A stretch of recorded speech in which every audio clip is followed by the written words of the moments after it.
videli ste ten tanec? Videli ste to? Úplne do Superstar idem. Ale nie, teraz už vážne musím si dať to svetlo inak, lebo mi svieti strašne mŕtvý chrobák. Ale nie, teraz už vážne. Takže toto je taká krátka informačka. Informačka, v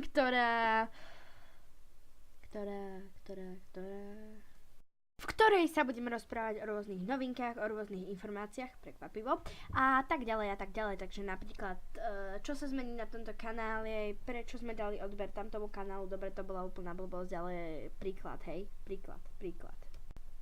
Ale táto prvá informačka bude dosť rozdielna v tom, že tu bohužiaľ nemám Ošalota, ani Conora, ani nikoho iného.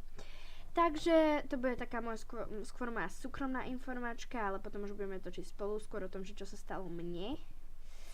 A myslím, že prvá vec hneď bude taká, že sa chystáme niekoľko nových sérií. Prvá bude séria z Robloxu, čo je taká hra. Druhá bude séria z Minecraftu, čo je taká hra. A tretia bude séria z Happy Wheels, čo je taká hra. Takže budeme robiť 3 herné série, takže máte sa na čo tešiť. Teda ak vás bavia hry, ako mňa.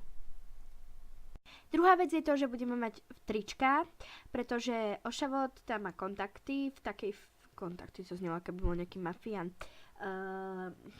Tetu, alebo, teta, myslím, že je to jeho, ktorá pracuje vo firme na potlač triček, má špinavú kameru.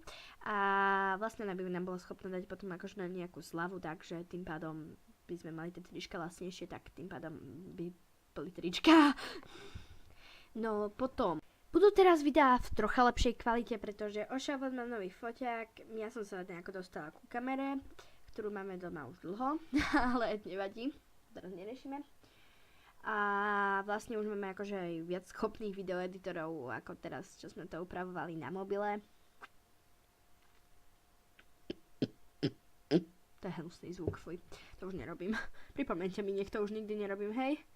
Ubehol rok. A Cookie to nikto nepripomenul, preto o rok